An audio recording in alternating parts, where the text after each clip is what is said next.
Students, स्वागत है आपका हमारे YouTube channel AK vision classes में। तो हम पढ़ रहे हैं क्लास 12 इंग्लिश डीप वाटर। इसमें हमने ऑलरेडी 2 लेक्चर कंप्लीट कर लिया है। ये तीसरा लेक्चर है। इसके questions, answer, explanation, difference, context सब कुछ हमारे साइट gogrammarly.blogspot.com पर आपको मिल जाएगी। हर चीज़ वहाँ पर लिखी गई है, चाहे वो यूपी बोर्ड हो चाहे वो सीबीएसई बोर्ड हो, सारे क्वेश्चन आंसर वहाँ पर कराए गए हैं। ठीक है, तो चलिए आइए इस चैप्टर को स्टार्ट करते हैं। स्टार्ट करने से पहले आप हमारे चैनल को लाइक, शेयर एंड सब्सक्राइब करना बिल्कुल ना भूलिएगा, ताकि अगली आने वाली वीडियो का नोटिफिकेशन आपको मिल जाए। तो चलिए वीडियो स्टार्ट करते हैं। कह रहा है and then in the midst of the terror came to touch of reason. कह रहे कि जब आतंक के बीच में ही मुझे कुछ कुछ बातें समझ में आई। कह रहे इन द मिडस्ट मीन्स होता है बीच में, किसके बीच में? तो midst of the terror, terror means होता है भय, आतंक। कह रहे कि मुझे डर के बीच में ही मुझे कुछ कुछ बातें जो थी समझ में आई। आई मस्ट रिमेंबर, मुझे याद रखनी चाहिए। क्या रखनी चाहिए? टू जंप, कूदने के लिए। कह रहे कि मुझे कूदने वाली बात, छलांग लगाने वाली बात मुझे याद होनी चाहिए। कब याद होनी चाहिए? When I hit the bottom, जब मैं, कह रहा है कि जब मैं पानी की तली में जाऊं, पानी का जो सतह था बिल्कुल नीचे वाला हिस्सा, जब मैं वहां पर जाऊं तो मुझे कौन सी बात याद होनी चाहिए? तो कूदने वाली बात याद होनी चाहिए। ठीक है, क्लियर? ये आपको समझ में आ गई होगी। आगे कह रहा है एट लास्ट, अंत में, I felt the tiles under मी। कह रहे कि जब मैं तली में गया तो मैंने अपने पैर से, अपने पाँव से, जो मेरा फिट था उससे मैंने पानी में लगी यानी फर्श पर लगी टाइलों को महसूस किया। ठीक है, at last I felt the tiles under मी। कह रहे कि मैंने पानी के अंदर यानी नीचे सतह पर, स्विमिंग पूल के निचले हिस्से में मैंने पानी में लगी टाइल्सों को महसूस किया। क्लियर? माई टोस रिच्ड आउट, मेरे पैर आगे बढ़े। कह रहा है कि मेरे पैर जो थे वो क्या कहिए? आगे बढ़े। कह लिए एज इफ टू ग्रैब, पकड़ने के लिए। ग्रैब मीन्स होता है पकड़ना। कह कि मानो कि मेरे पैर उनको छूने के लिए आगे बढ़े। किसको? टाइल्सों को छूने के लिए आगे बढ़े। आई jumped with everything I had. अब मैंने, कह रहा है कि आई जम्प्ड विथ एवरीथिंग, मैंने सब कुछ लगा करके अपनी पूरी ताकत झोंक दिया और ताकत लगा करके कूदा। जितना मैं कर सकता था उतना मैंने कूदा। Clear? But the jump made no difference, लेकिन इस छलांग से कोई बहुत ज़्यादा हमें अंतर दिखाई नहीं दिया, कोई बहुत ज़्यादा अंतर नहीं पड़ा। बहुत ठीक है। The water was still around me, पानी अभी भी, कह रहे the water of was still around me. Around means मेरे चारों तरफ, पानी अभी भी मेरे चारों तरफ था। आई लुक्ड फॉर रोप्स, मैंने रस्सियों को देखा। लैडर्स, सीढ़ियों को देखा। वाटर विंग्स, और जलपरों को देखा। सब कुछ तलाशा लेकिन नथिंग, कुछ नहीं मिला। बट वाटर, केवल क्या मिला इसको? पानी ही पानी मिला चारों तरफ। कह रहा है कि मैंने रस्सी तलाशी, लैडर्स, सीढ़ियां तलाशी, पानी तलाशा, जलपर तलाशा, लेकिन हमको कुछ नहीं मिला। हमको मिला तो क्या मिला? केवल पानी मिला। ठीक है,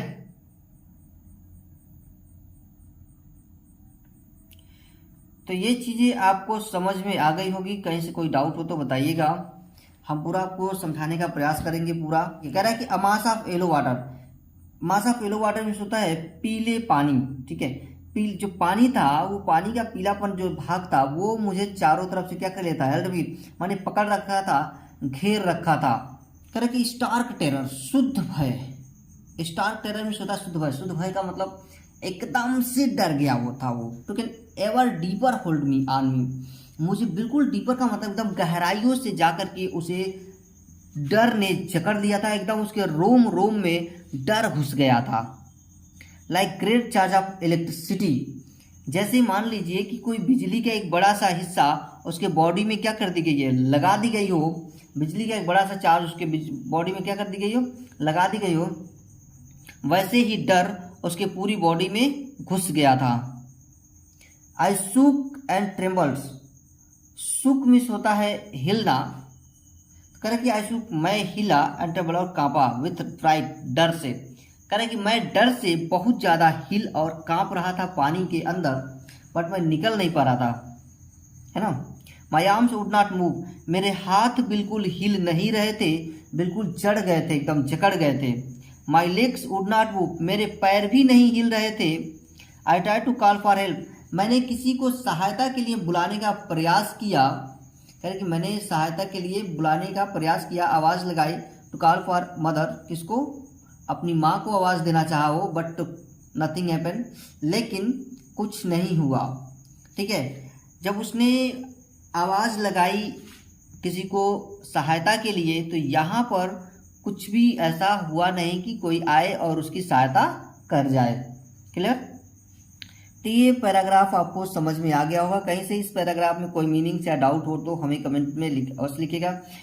बट हमने इसके मीनिंग्स जो भी डिफिकल्ट वर्ड है वो इसके question answer, explanation, difference, contact, सब कुछ इसका मैंने जितना वर्कबुक होता है सब कुछ मैंने करा रखा है मेरे gogrammarly.blogspot.com पर। आप चाहिए वहाँ पर विजिट कीजिए, आपको सब कुछ मिल जाएंगे। नहीं अगर आपको समझाना है तो आप कमेंट कीजिए, मैं उसका एक प्रॉपर वीडियो बना दूंगा, आपको प्रॉपर समझा दूंगा कि कैसे क्वेश्चन आंसर एक्सप्लेनेशन किए जाते हैं। ठीक है, मुझे कमेंट करके बताइए तो मैं आपको बता दूंगा, नहीं तो आप जाइए वहाँ से आपको सब कुछ मिल जाएंगे। ठीक है, अगला पैराग्राफ हम देखते हैं 9वां कि 9th वाले में हमें क्या कह रहा है। ठीक है, देखिए, and then strangely, strangely means होती है विचित्र। ये बहुत ही विचित्र बात थी। देयर वाज लाइट, प्रकाश यानी कि उजाला हो गया था। कह रहे कि और तब विचित्र बात थी, एंड देन और तब स्ट्रेंजली विचित्र बात थी, एंड देयर वाज लाइट, उजाला हो गया था। कैसे उजाला हो गया? तो देखिए, आई वॉज कमिंग आउट, मैं आ रहा था, ऑफ द अवेफुल येलो वाटर, उस डरावनी भयभीत कर देने वाली येलो वाटर, पीले पानी से। कह रहा है कि मैं उस डरावनी पीले पानी से, भयभीत कर देने वाली डरावनी, बिल्कुल उससे मैं बाहर आ रहा था। At least my eyes were, कम से कम, कह रहे कि एट लीस्ट में होता है कम से कम, माई आईज वेयर, क्योंकि कम से कम मेरी आंखें तो बाहर आ रही थी। My nose was almost out too, कम मेरी नाक भी पानी से कुछ हद तक बाहर आ गई थी। ठीक है, कह रहे कि मेरी आंखें, मेरी नाक, सब कुछ क्या पानी के बाहर आ गई थी। Then I started down a third time, तीसरी बार मैं नीचे गया, तीसरी बार मैं नीचे की ओर गया। I sucked for air and got water, कह रहे क्या? सॉक्ड फॉर एयर, मैंने हवा लेनी चाहिए, एंड गॉट वाटर, और कह रहा है कि मैंने हवा लेनी चाहिए बट हवा नहीं जाकर के क्या चला गया? गॉट वाटर, पानी मेरे अंदर चला गया। कह रहा है कि मैंने हवा लेनी चाहिए बट हवा न जाकर के क्या चला गया? पानी चला गया। अब आगे देखिए, and the yellowish light was going out, yellowish means जो पीलापन वाला प्रकाश था वो गोइंग आउट यानी बुझ रहा था, अब धीरे धीरे धूमिल पड़ रहा था। ठीक है, क्लियर? इतना समझ में आपको आ गया होगा। कहीं से डाउट हो तो हमें अवश्य बताइएगा। Then all the effort ceased, सारे प्रयास जो थे उसके बेकार हो गए, खराब हो गए, थम गए एकदम, अब कोई प्रयास नहीं कर रहा था वो। आई रिलैक्स्ड, मैं बिल्कुल चैन की सांस लिया, बिल्कुल पानी में एकदम थम सा गया। Even my leg felt limp, मेरी टांगे भी थी, मेरे जो पैर थे उसमें भी ऐसा लग रहा था कि उसमें भी जान नहीं है और उसमें भी बिल्कुल शक्ति पावर नहीं है, बिल्कुल असहाय महसूस कर रहे थे। एंड और a blackness swift over my brain, और मेरे दिमाग पर बिल्कुल अंधेरा छा गया था। ब्लैकनेस, अंधेरा छा गया था, बहुत ज़्यादा मेरा दिमाग अब बिल्कुल काम नहीं कर रहा था। इट वाइप्ड आउट फियर, इसने डर से बिल्कुल क्या कर दिया मुझे?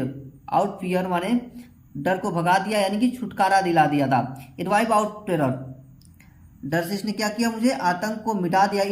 इट वाइप्ड आउट, आतंक को मिटा दिया, जो मेरा डर था उसे हमेशा के लिए गायब कर दिया। There was no more panic, अब मैं और अधिक नहीं घबरा रहा था, अब मैं और अधिक नहीं घबरा रहा था, यानी कोई वहां पर घबराहट नहीं थी। इट वॉज क्वाइट, ये बिल्कुल सब कुछ शांत था। एंड पीसफुल, ठीक है, कह रहा है कि अब बिल्कुल सब कुछ क्या था, निशब्द और शांत था, कोई भी उसके मुंह से आवाज़ नहीं आ रही थी। Nothing to be afraid of, अब डरने के लिए कुछ भी नहीं था। Nothing to be afraid of, कुछ नहीं था। अफ्रेड ऑफ किसके लिए, डरने के लिए। बिल्कुल एकदम सब कुछ शांत हो गया था पानी में। क्यों हो गया था, आगे देखते हैं। This is nice to be drowsy, to go to sleep, no need to jump. कह रहा है दिस इज नाइस, ये अच्छा था। टू बी ड्राउजी, उनिदा भी, मतलब कह रहा है ड्राउजी उनिदा, ये बहुत ही अच्छा था। टू गो टू स्लीप, सो जाना। नो नीड टू जंप, छलांग लगाने की जरूरत नहीं थी। टू टायर्ड, थक गया था बिल्कुल। It's nice to be carried gently, इतना थक गया था कि अब वो बिल्कुल आराम से सो सकता था। वो बिल्कुल अब जब नहीं लगाना चाहता था। फ्लोट एलोन इन स्पेस, ऐसा लग रहा था कि वो पानी में क्या कर रहा हो, तैर रहा हो, और कोई कैरिड या जेंटली यानी कोई प्यार से उसे उठाकर ले जा रहा हो। टेंडर आर्म, मैं किसी के हाथों में था। अराउंड मी टेंडर आर्म, मेरे चारों तरफ किसी ने मुझे उठा रखा था। बिल्कुल एकदम शांत। Mother's nice, I must go to sleep, बिल्कुल मैं अब कह रहा कि I must go to sleep, मुझे क्या करना होगा, अब सोना होगा। ठीक है। आई क्रॉस टू ओबिलियन, मैं किसी और संसार में, किसी और संसार का मतलब कि यहाँ कहने का सेंस ये है इस पूरे का कि बिल्कुल वो उसकी आंखें बंद हो गई थी। कहने का मतलब है कि वो फेंटेड यानी कि मूर्छित हो गया था अब, और उसमें जान, थोड़ी बहुत जान बची हुई थी। अब वो इस संसार से अगले संसार में जा रहा था। अब उसके हाथ पैर बिल्कुल भी काम नहीं कर रहे थे, बिल्कुल सब कुछ सुन्न हो गए थे। वो बेहोशी की हालत में आ गया था। And then curtain of life fell, और जीवन का पर्दा जो है वो गिर जाता है। ठीक है, तो ये आपको समझ में आ गया होगा। कहीं से डाउट हो तो हमें अवश्य बताइएगा। तो हमने यहाँ पर 8 और 9 पैराग्राफ कवर कर लिया। अभी भी इसमें बहुत सारे पैराग्राफ बचे हुए हैं। ठीक है, यानी कि अभी भी 8 और 9 कर लिया तो 10, यानी कि 1 2 3 4 5 6 7 पैराग्राफ अभी भी बचे हुए हैं। ठीक है, चलिए एक पैराग्राफ और कवर कर लेते हैं। इसमें 10वां पैराग्राफ हम देख लेते हैं। इसको क्या है, इसमें क्या कहता है। कह रहा है the next, I remember I was laying on my stomach beside the pool. कह रहा है कि बिल्कुल एकदम पूल में नीचे की तरफ, कह रहा है कि मुझे याद है वो बात। कौन सी बात, जो I was laying on my stomach, जो मैं अपनी पेट के बल लेटा हुआ था। बिसाइड द पूल, कहां पर, ताल के किनारे पर। बिसाइड द पूल यानी कि मैं ताल के किनारे पर पेट के बल क्या हुआ था, लेटा हुआ था। एंड वोमिटिंग, और उल्टियां कर रहा था। The chap that through me in was saying, the chap that through me in was saying, जो व्यक्ति ने, जिस व्यक्ति ने मुझे फेंका था और मुझसे कह रहा था, क्या कह रहा था, but I was only fooling, मैं तो सिर्फ केवल तुमसे मजाक कर रहा था, बाकी और कुछ नहीं था। समवन सेड, किसी ने मुझसे बोला, द किड नियरली डेड, बच्चा लगभग क्या हो गया है, मर सा गया है। द किड नियरली डेड, बच्चा लगभग मर सा गया है। B all right now,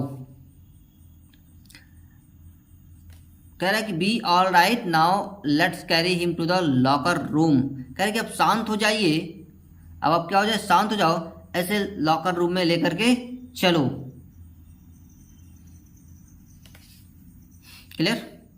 several hours letter, कई घंटों के बाद, आई वॉक्ड होम, मैं टहल करके घर गया, यानी चल करके घर गया। आई वॉज वीक, मैं बहुत कमजोर हो गया था। एंड ट्रेम्बलिंग, और कांप भी रहा था। आई सूक, मैं हिल रहा था। एंड कैरिड, और रो रहा था। वेन आई ले ऑन माई बेड, जब मैं अपने बिस्तर पर लेटा तो मैं हिल रहा था, कांप रहा था और रो रहा था। Clear. I could not eat, मैं खा भी नहीं सका। दैट नाइट, उस रात, कह रहा है कि मैं उस रात खाना नहीं खा सका। Clear. What is a hunting fear was in my heart. उस दिन से यानी कई दिनों तक, जिस दिन से वो पुल के पास से लौटा था, वो कई दिनों तक कह रहा कि डेज हंटिंग फियर, एक दिल में मेरे बहुत ज्यादा डर सा बन गया था। द स्लाइटेस्ट एक्सर्शंस अपसेट मी।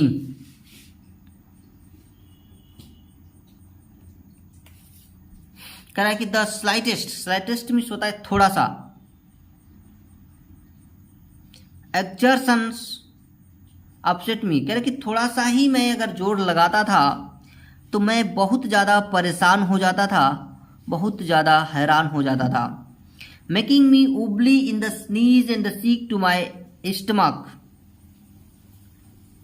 कह रहा है making me wobbly in the knees, मेरे घुटने जो है बिल्कुल अस्थिर हो जाते थे, and sick to my stomach, और मेरा पेट में बहुत ज़्यादा पेन यानी दर्द होता था।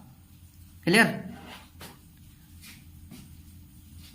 आई never went back to the pool, मैं पुनः उस स्विमिंग पूल पर यानी कि जो ताल था दोबारा मैं कभी वहां गया नहीं। I never went back to the pool, मैं कभी भी उस पूल पर दोबारा नहीं गया। आई फियर्ड वाटर, अब मुझे पानी से डर लगने लगा था, मैं पानी से डरता था। आई अवॉइडेड इट, मैं इसे जहां तक हो सकता था बचने का प्रयास करता था। व्हेनेवर आई कुड, जहां तक मैं कर सकता था।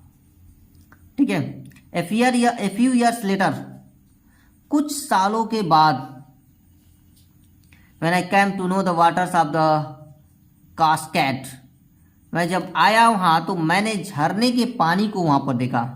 किसको देखा? झरने के पानी को मैंने देखा। कह रहे कि जब मैं वहां ताल पर आया, एक जगह पर जब मैं गया तो वहां पर झरने के पानी को देखा, तब वो I wanted to get into them, तब मैं इसे बिल्कुल जानना चाहता था, इसे देखना चाहता था। ठीक है, क्लियर, आपको समझ में आ गया होगा। देखिए कह रहा कि and whenever I did, और मैंने ऐसा ही किया, whether I was wading the Tieton और बम्पिंग रिवर और bathing in warm lake of the Goat Rock. कह रहा है कि और जब मैंने ऐसा किया, कह रहा है कि आई डिड, मैंने कि जब वेन एवर आई डिड, जब मैंने ऐसा किया तो वह titan, when I was wading the titans are bumping river or bathing in warm lake of the goat rock, तब वहां पर वह जो टीटन या फिर क्या था, बम्पिंग रिवर थी, या तो फिर वो बाथिंग या फिर नहाने के लिए, ठीक है,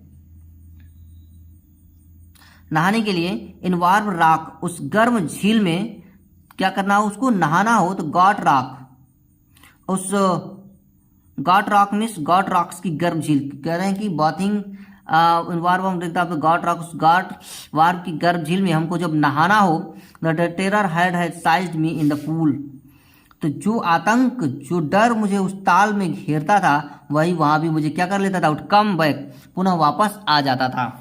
कह रहे कि जब मैंने एक झरने को देखा तो वहां पर टाइटन से, यहाँ पर bumping river of bathings in warm lake of the goat rock, तो वहाँ पर गॉट रेक की गर्म झील में जब मुझे नहाना होता था कभी, तो मुझे एकदम से मेरी पूल वाली बात क्या होती थी, याद आ जाती थी, मैं बिल्कुल डर जाता था, मुझे वो बातें घेर लेती थी। ठीक है। It would take possession of me completely, यह मुझ पर पूरा का पूरा अधिकार जमा लेता था। कौन? डर, यानी कि मैं बिल्कुल डर के वश में हो जाता था।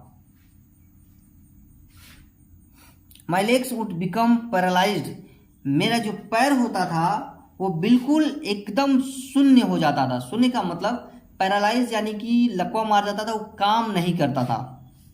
Icy horror would grab my heart, और जो आईसी मीन्स होता है बर्फीला, तो बर्फीला जो डर था, बर्फीला जो भय था, वो मेरे दिल और दिमाग को क्या करता था, बिल्कुल जकड़ लेता था, मैं वहां से निकल नहीं पाता था। पानी के डर ने कवि को लेकर को इतना भय रहित कर दिया था कि वो बेचारा कहीं भी पानी में नहाने से डरता था, इतना ज़्यादा उसके अंदर डर समा गया था पानी का। वो पानी में बिल्कुल घुसता ही नहीं था, क्योंकि एक बार वो जब डूब चुका था तो वही वो कहानी उसको बार बार याद आ जाती है कि भाई मैं घुसूंगा तो फिर से कहीं मेरी हालत पिछले के जैसा न हो जाए। ठीक है, तो ये चीज़ें आपको समझ में आ गई होगी, इतनी बातें। तो इसमें कहीं से भी अगर कोई डाउट हो तो हमें कमेंट बॉक्स में अवश्य लिखिएगा। तो आज के लिए इतना ही, मिलते हैं नेक्स्ट वीडियो।